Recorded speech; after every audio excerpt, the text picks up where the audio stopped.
is sentence structures. In this topic we will study the different type of the structures. We have the four structures.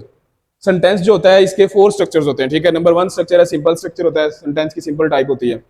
फिर compound होता है, ठीक है। उसके बाद कम्प्लेक्स होता है और फिर कंपाउंड कम्प्लेक्स होता है। सिंपल सेंटेंस में वन इंडिपेंडेंट क्लॉज होती है, मतलब एक सिंपल सेंटेंस उसे बोलता है जिसके अंदर सिर्फ एक क्लॉज हो, एक सेंटेंस हो, ठीक है। क्लॉज आपको पता है, आपने पढ़ा, जिसके अंदर सब्जेक्ट और वर्ब हो।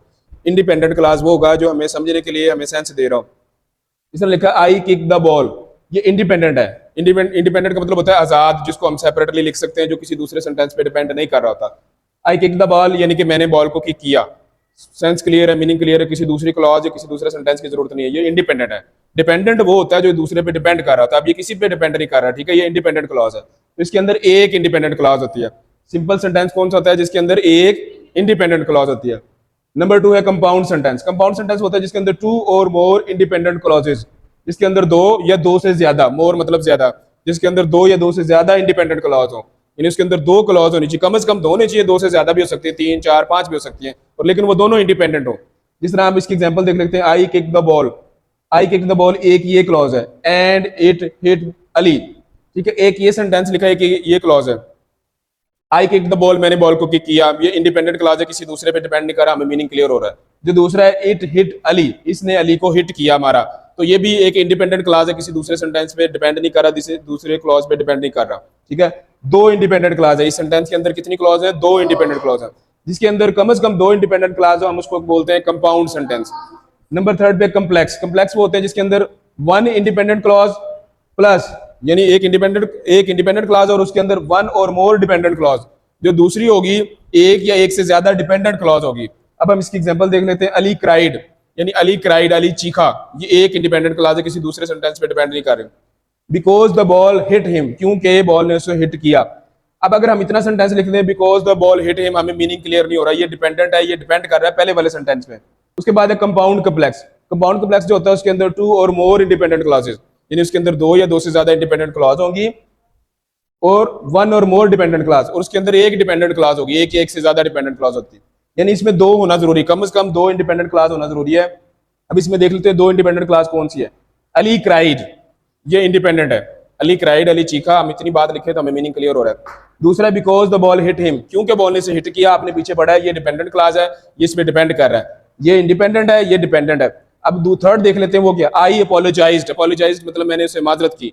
अगर मैं इतनी बात लिखता हूँ आई अपोलोजाइज्ड, तो इससे भी हमें मीनिंग क्लियर हो रहा है, ये भी इंडिपेंडेंट क्लॉज है, ठीक है। तो इसमें एक पहला जो इंडिपेंडेंट क्लॉज है ये डिपेंडेंट क्लॉज है, क्योंकि ये इस पे डिपेंड कर रहा है, इसके बगैर मीनिंग हमें क्लियर नहीं हो रहा। डिपेंडेंट का मतलब है हमें उसके साथ कोई ऐसा क्लॉज चाहिए जो हमें उसका मुकम्मल मीनिंग दे। अगर मैं इतनी बात लिखता हूं तो हमें मीनिंग क्लियर नहीं दे रहा, तो ये इस पे डिपेंड कर रहा है, इसलिए ये डिपेंडेंट क्लॉज है। ये इंडिपेंडेंट क्लॉज, इंडिपेंडेंट क्लॉज वो जो किसी पे डिपेंड नहीं करता, हमें मीनिंग क्लियर देता है। अली क्राइड हमें मीनिंग क्लियर दे रहा है, किसी दूसरे पे डिपेंड नहीं कर रहा। लेकिन because the ball hit him, ये इस पे डिपेंड कर रहा है, डिपेंडेंट क्लॉज है। और जो आखिरी है आई अपोलोजाइज्ड, मैंने माजरत की, ये इंडिपेंडेंट क्लॉज है, किसी पे डिपेंड नहीं कर रहा, मीनिंग क्लियर दे रहा है। तो इसके अंदर एक इंडिपेंडेंट है, एक डिपेंडेंट है और एक और इंडिपेंडेंट है। तो हम कंपाउंड कम्प्लेक्स उसे कहते हैं जिसके अंदर टू इंडिपेंडेंट, कम से कम दो इंडिपेंडेंट क्लॉज, कम से कम।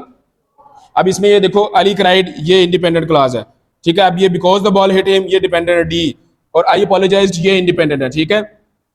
एक ये इंडिपेंडेंट हो गया, एक ये इंडिपेंडेंट हो गया, दो इंडिपेंडेंट हो गए, एक डिपेंडेंट हो गया because the ball hit him, ठीक है। ये दूसरे पे डिपेंड कर रहा है। सिंपल सेंटेंस वो होगा जिसके अंदर एक इंडिपेंडेंट क्लॉज हो जो किसी दूसरे पे डिपेंड ना कर रहा हो, हमें पढ़ने से मीनिंग क्लियर हो रहा है। जिस तरह आई किक द बॉल, एक इंडिपेंडेंट क्लॉज है, हमें मीनिंग क्लियर हो रहा है, दूसरे पे डिपेंड नहीं कर रहा।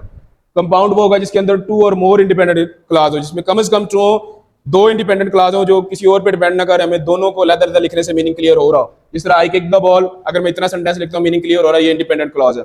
अगर मैं लिखता हूँ एंड इट हिट अली, अगर मैं इतनी सी बात लिखता हूँ तो ये भी इंडिपेंडेंट क्लॉज है, इससे मीनिंग क्लियर हो रहा है, दूसरे सेंटेंस की जरूरत नहीं है। तो इसके अंदर दो इंडिपेंडेंट क्लॉज है, जिसके अंदर दो इंडिपेंडेंट क्लॉज है उसको हम कंपाउंड सेंटेंस कहते हैं। जो कम्प्लेक्स सेंटेंस है उसके अंदर एक इंडिपेंडेंट क्लॉज होता है, कम से कम एक इंडिपेंडेंट क्लॉज होता है, वन और मोर डिपेंडेंट होता है, एक उसके अंदर डिपेंडेंट भी होता है जो दूसरे पे डिपेंड कर रहा हो। जिस तरह अली क्राइड, एक ये सेंटेंस है, ये इंडिपेंडेंट क्लॉज है, हमें इससे मीनिंग क्लियर हो रहा है। अगर मैं इतनी सी बात लिखूं हमें दूसरे सेंटेंस की जरूरत नहीं है। अगर मैं लिखूं because the ball hit him, ये डिपेंडेंट क्लॉज है, ये डिपेंड कर रहा है, हमें मीनिंग क्लियर नहीं हो रहा जब तक हम दूसरा क्लॉज या दूसरा सेंटेंस नहीं लिखेंगे, हमें मीनिंग क्लियर नहीं होगा। तो इसलिए ये डिपेंडेंट है, ये इंडिपेंडेंट है, ये डिपेंडेंट है, ठीक है। जिस सेंटेंस के अंदर एक इंडिपेंडेंट क्लॉज हो, एक से ज्यादा डिपेंडेंट क्लॉज हो, हम उसको कम्प्लेक्स सेंटेंस बोलते हैं। उसके बाद है कंपाउंड कम्प्लेक्स। कंपाउंड कम्प्लेक्स में टू और मोर इंडिपेंडेंट क्लॉज होते हैं और उसके साथ वन और मोर डिपेंडेंट क्लॉज होते हैं, जिसमें अब इसमें देख लेते हैं अली क्राइड एक इंडिपेंडेंट क्लॉज है, ये किसी पे डिपेंड नहीं कर रहा, because the ball hit him, ये डिपेंडेंट क्लॉज है, एक डिपेंडेंट क्लॉज होगी, ये इस पे डिपेंड कर रहा है पहले वाले पे। एंड आई अपोलोजाइज्ड, ये इंडिपेंडेंट क्लॉज है, ये भी किसी पे डिपेंड नहीं कर रहा, हमें मीनिंग क्लियर हो रहा, तो इसके अंदर दो इंडिपेंडेंट हो गए, अली क्राइड, आई अपोलोजाइज्ड, ये दो इंडिपेंडेंट हो गए, जिसके अंदर दो इंडिपेंडेंट हो, because the ball hit him ये डिपेंडेंट है, और इसके अंदर एक डिपेंडेंट हो, जिसके अंदर दो इंडिपेंडेंट हो और एक इंडिपेंडेंट हो, हम उसको कंपाउंड कॉम्प्लेक्स सेंटेंस बोलते हैं।